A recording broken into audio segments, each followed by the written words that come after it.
where my mother describes a scene at home where it is so, things are so sad, but they all have in every letter, but we hope, we know that everything will be okay. We trust in God. God is going to help us, and we're going to see each other and make sure that you're healthy.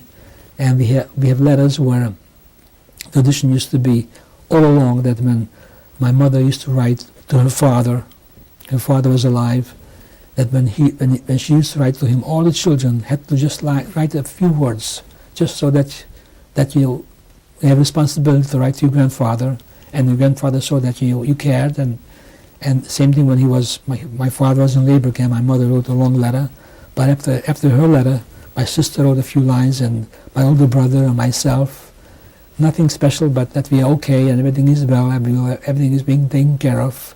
And I just read one letter where I read that I went to this person where we did some business with, and I collected $55 and reported. And these things are very important, you know.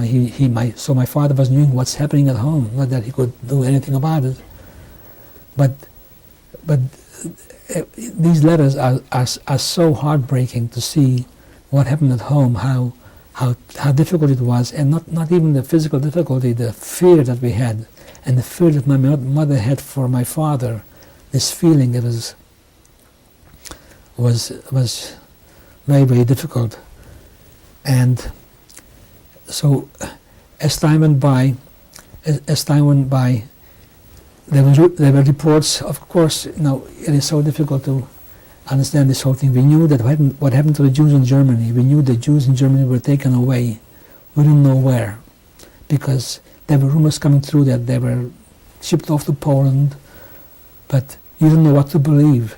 Who brought the rumors? Well, there were some people who escaped. There were some German Jews who somehow wound up in Hungary, or people who traveled there and came back with it, because non-Jewish people could travel, and they came back with reports.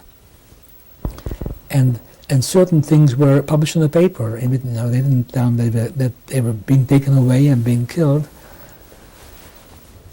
But we just didn't know just what is the truth, and is it going to happen to us, and decide what choices do we have. Let's say we knew. There isn't much you can do about it. As you know, there was nothing open. I mean, there was no place we could go. Although I have to tell you, my father, in the late 1930s, had permission on a quota basis. He had permission to come to the United States with 2 children. And once he had all the papers ready to come here, he just could not leave his wife and with 5 children, so he decided to stay home. But by and large, there was people who could not. I mean, like for example, family. Okay, I mean, in this case, my three out of 9 people could leave, and six were to stay home. So my father didn't want to leave my mother with 5 children. But there was no place to go, and same, we heard rumors about Poland. Polish Jews came to Hungary. People from Czechoslovakia came to Hungary, and we tried to help them with different papers, with false papers that they are residents of the town, and we had to pay off people to let them stay. And so, but yet we always felt that to us it's not going to happen, because we lived here for so many years. I don't know, it was just an illusion that they're going to treat us differently. Our government is a little better, and based upon probably nothing more than wishful thinking. And then when the Germans came in, as I said before, things have changed very fast.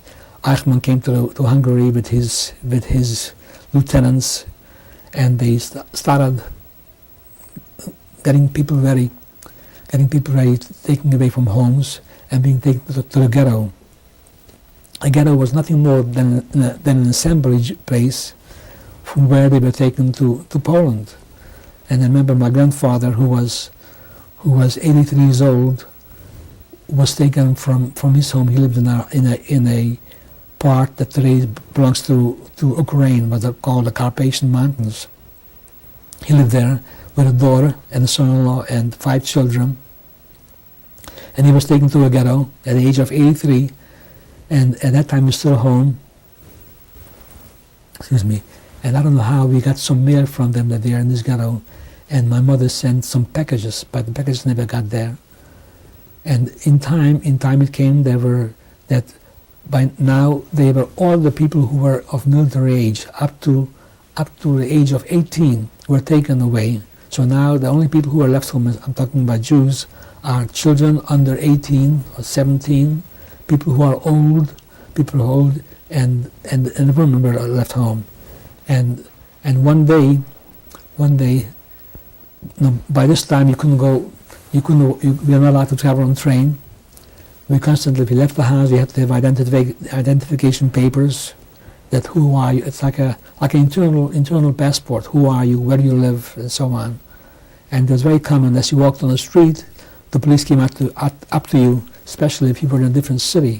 For example, my hometown, they knew me, so they didn't have to come ask me who I am. But if I were to go to the next city, identify yourself. Who are you? Did you ever do that? Well, yes, I had certain identification papers that I was born in such and such a town, and my name and my parents' name. Mm-hmm. And they always had this fear that the country is being spied upon. I mean, this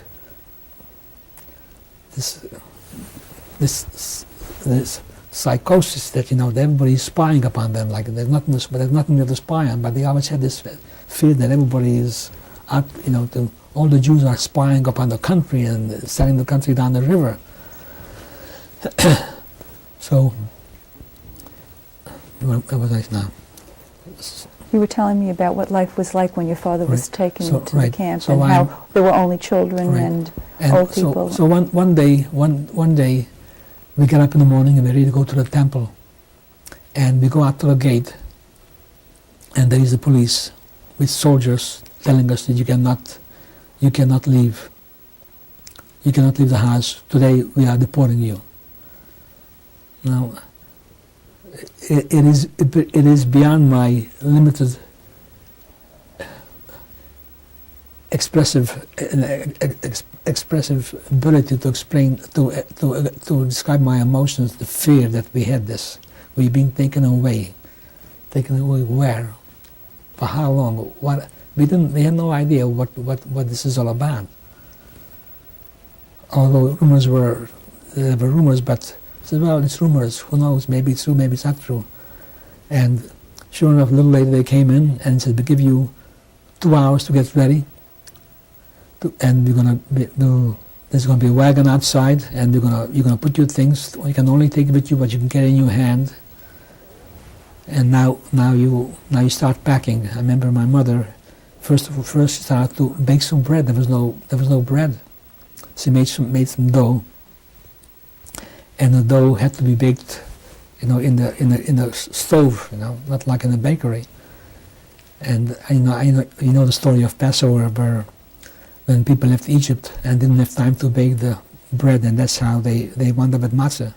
Well, we tried to bake the bread. I remember quite clearly.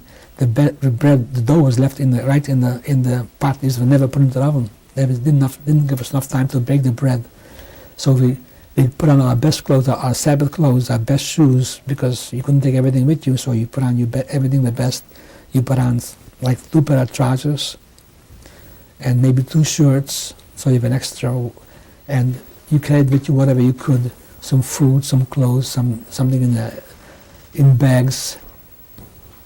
And the soldiers came in the police came in with the soldiers. These were all Hungarians so far, and they took inventory, and they wanted to know how much money you own, what jewelry do you have, and it was very, very, very, very devastating. And here they want to tell you just what you own, and you have to sign things over to them. And I remember, for example, we had in the cellar we had a barrel of wine. One of my uncles had a vineyard, and once a year he used to send us a barrel of wine that my father used to use on the Sabbath to make the blessing Friday night and Sabbath over wine. And there was some wine left in the barrel, and they made us taste the wine to see if it wasn't poisoned. They thought we were going to poison the wine, so after we leave, somebody's going to drink the wine, they would get poisoned. I mean, this was their mentality. That was the furthest thing from our mind, to poison the wine. And we were leaving the house, and we had the doors could be closed, but we had no lock, so per se. Doors were not locked. There was no such thing as breaking into our homes. So we had no locks on the door. You couldn't lock the door. We had no key. I remember we had to close the doors, go from one house to another house. We had a main house, and we had a second house where my father had an office and another little kitchen. And we had a dog, and this dog was following us around, like almost the dog had a premonition there's something wrong. The dog, wherever we went, came with us. And we had the horses and guys, and who's going to take care of these things? I mean, we couldn't ask him any questions, or these things were just happening. And we put things on a wagon, and I have a picture of this, how there was a photographer who lived across the street who happened to be a professional photographer who has taken many pictures of our family, and he has taken a picture of this scene as the horse and wagon is in front of the house, and how we're putting things on a wagon. And he took this from behind his fence because this was not, you couldn't take pictures of this, this was not allowed. And after the war, this photographer was given this picture to my father, and all of us were taken. We even, just to tell you how uninformed we were, we put a mattress on this wagon. We had no idea where we're going. We thought we were going to have a place where we could sleep. Well, we need a mattress. We took a mattress, and we were taken to the outskirts of the town, which was a slaughterhouse. And again, for the simple reason, they could have done this in the center of the town, which was a big marketplace, but it was done at the slaughterhouse, again, for humiliation, not to give you even that little honor to have it done in the center of the town, or perhaps they didn't want the people in the town to see what's happening. And all the important officials of the town were there, not to protest the event, but just to make sure that the list, is everybody here? Is anybody missing?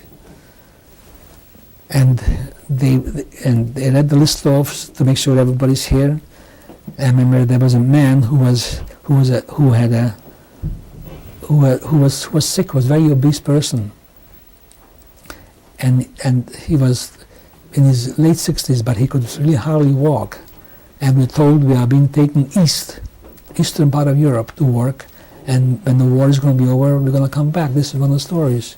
And he says, they're taking me to work, I can hardly walk. I cannot move. How am I going to work?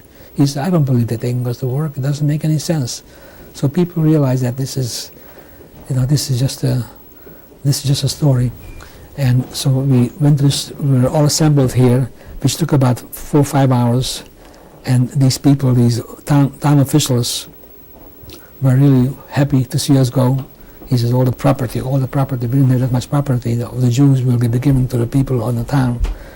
And as we were leaving in the wagons, and the people were in their windows, they didn't seem to be showing any remorse, or some were smiling, some maybe not so happy.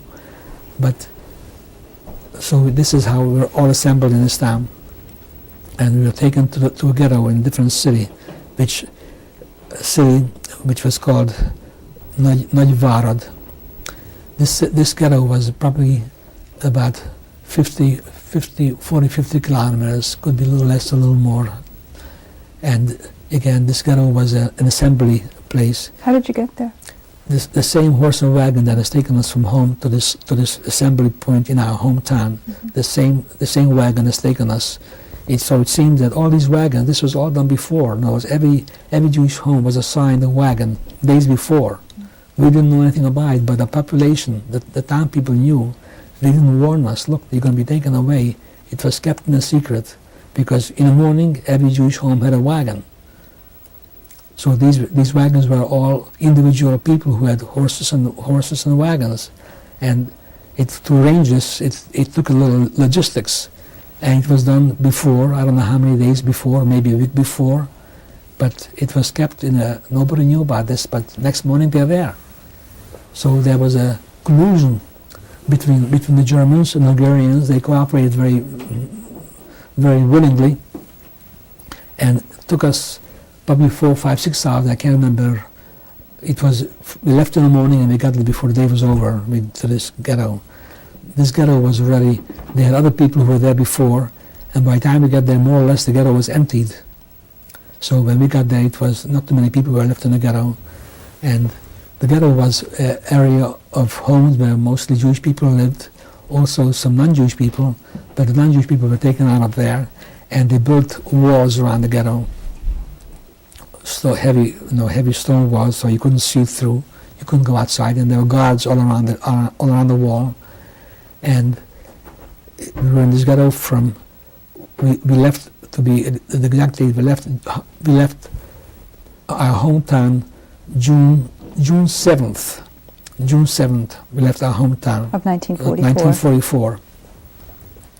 And we arrived to our ghetto the same day at night, June 7th, and we were there to June 26th.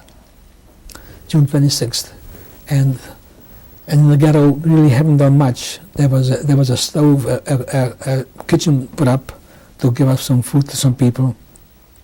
Very little meager food, some soup, and at that time you still had some food from home. So what you had from this kitchen and what you had from home to supplement your food, that's what you lived on for this time. And again, there were rumors, we're going to go, we're not going to go, we didn't know. You were never told, there were no such thing as orientation, no such thing. Everything was, when it happened, right now you're going, so when there's no orientation, when you don't know what is happening, then it gives you this fertile ground for rumors. So the rumors were constantly that we are being going to take away tomorrow, we're going to go here, we're going to go there. And I remember there were some people in the ghetto who were at this age who had to report to the labor battalions, and they were very fortunate in that respect that they were taken out of the ghetto and taken to the labor battalions.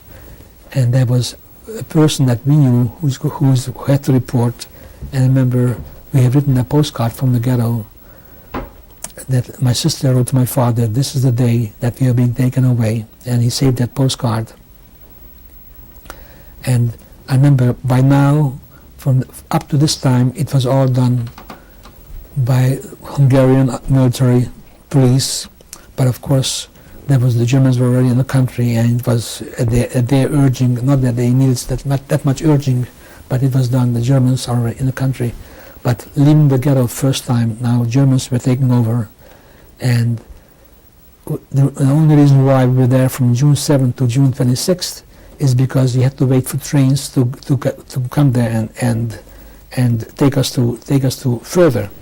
And the trains were very busy. They were shipping the army from back and forth from the Russian front back to Hungary and Germany, and shipping military wear.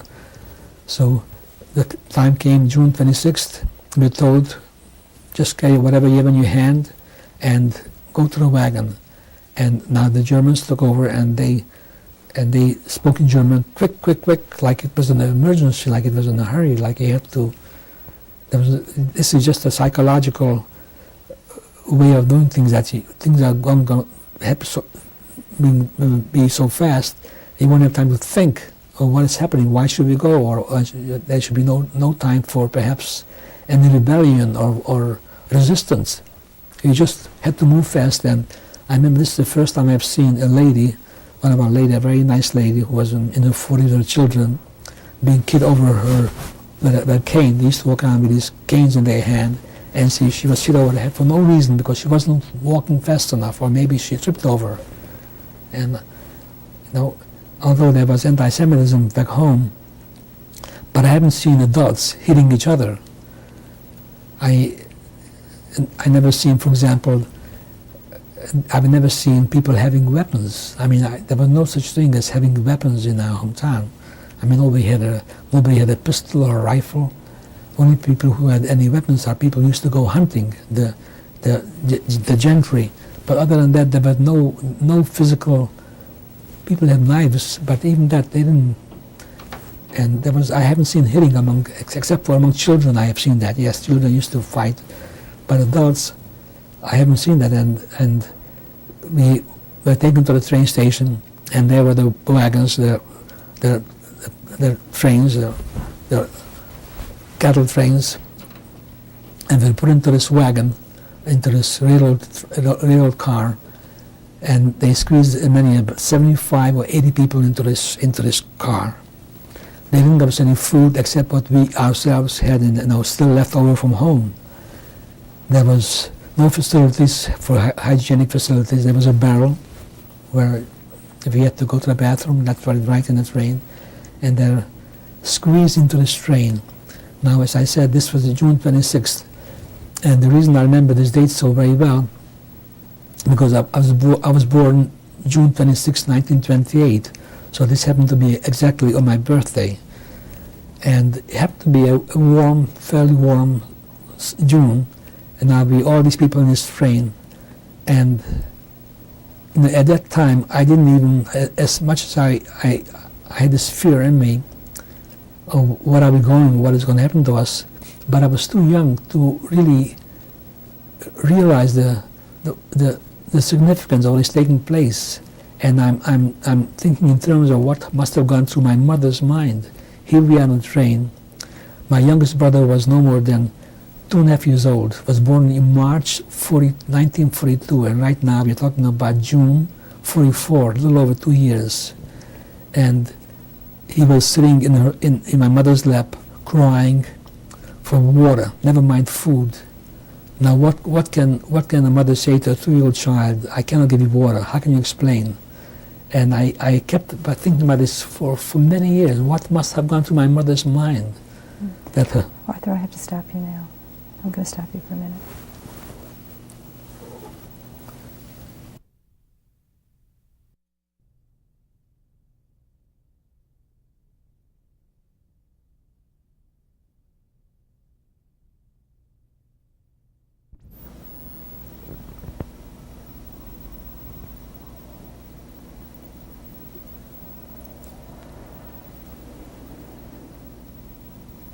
This is tape number 4. Today is January 14th, 1996. My name is Judith Ehrenfeld, and I am interviewing Arthur Rubin. Okay. Mr. Rubin, you were telling me about the day that you were taken from the ghetto. Yes, we were placed into these trains, people from my hometown, and also neighboring towns. About 70, 80 people into a car, and we left June 26th from our ghetto, and we traveled to 3 days to June 29th, and we traveled through Hungary, Slovakia, into Poland, and the trip was just devastating. First of all, for discomfort, but that was almost secondary. Simply the fear of not being told where you're going, where you're going to go, what will happen when you get there, has aroused suspicion in us. And as a matter of fact, there was a person in the car, a Polish Jew who escaped from Poland, and he was in this. He got scored again. Now he's escaped from Poland. Now he's being taken again to wherever we're going, and he probably has known more than we have known. And there was little windows on these trains, 2 little windows, which was boarded from outside, and he was trying to break the boards off and jump out the train. And he said, "How can you do that? They have X amount of numbers in this train, and if one person is going to be missing, we're going to violate the law. We're going to be punished." I mean, this is how we were. This was our mentality, that this is what the law says, and this is what you have to do. There's no deviation. You can't change things. You got to abide by what they're saying. And as a matter of fact, I remember before we were taken away from the ghetto, my older brother and one of his friends decided to hide in the ghetto somewhere, and hopefully they will be able to be hidden. And once we are gone, and because by this time the Russian army was not that very far away from where where this ghetto was, and hopefully they'll be able to just hide for a couple of days or a couple of weeks until the Russian army comes closer and come out. And we said, how can you do that? How can you break away from your family? Don't you want to be part of your family? Do you want us to worry about you? As if to say that we are in good shape, we know what we're going to be. And naturally, in retrospect, it's a mistake, because had he been hidden, perhaps he would have been alive today. But this is how we were. We didn't even think of like guerrilla warfare or things, or hide. That there's no, for that matter, that nobody from our town, nobody was hidden by anybody. We didn't even think of hiding, because we didn't know what's happening. Nobody volunteered to hide anybody. And it so happens that there was a child who was less than 3 years old, who was left behind to his child's Christian grandmother. The son, either a son or daughter, converted, and so the mother was Christian, the converted son or daughter was Jewish, and this child was left behind. And people were taken away. The mother was taken away, the family was taken away to the ghetto, and somehow somebody reported there is a 3-year-old child who is Jewish and is staying with the grandmother. They have gone to the grandmother's home, taking this 3-year-old child. Can you just imagine taking a 3-year-old child away from the grandmother by strange people? I mean, cruelty. I mean, talking about cruelty to the animals. I remember my father, may he rest in peace, he was so careful, so sensitive. We really practiced not having no cruelty to the animals. We had a dog, and remember there was no dog food in those days. We used to feed the dog from the table. Before we used to eat, he used to feed the dog first before, this was the law. He said, you take care of the animals first before you take care of yourself. And here, to treat human beings like a 3-year-old child, my youngest one was a little over 2 years. My grandfather was 83 years old, and everybody in between, this 2-year-old child and 83-year-old person, everybody bunched together, not from the same place, but from all over different parts of the country, and being dragged for hundreds of miles to an extermination camp. Of course, at that time we didn't know. So as we were driving through Hungary and Czechoslovakia and Poland, it was very, very warm. I remember when the train stopped in Poland, we traveled through Katowice and Krakow in that area, and the thirst was just horrible. I mean, we're hungry, but when you're thirsty, it's really devastating. And we have seen these ladies with coming buckets of water approach the train, because I imagine, just like our train was gone by there through these towns, this was going on for weeks and months and possible through years, because not only were people taken from Hungary, but from all the other countries, from Czechoslovakia, from Germany, from Holland, from Belgium, from France. So this is what's going on for years. So I imagine these ladies have seen this going on for years and years, and they open up the door so these ladies can give us some water. Well, it turned out we thought, well, how nice of them to bring water to the train. Well, it wasn't simple as that. They brought water for a barter. They gave us water.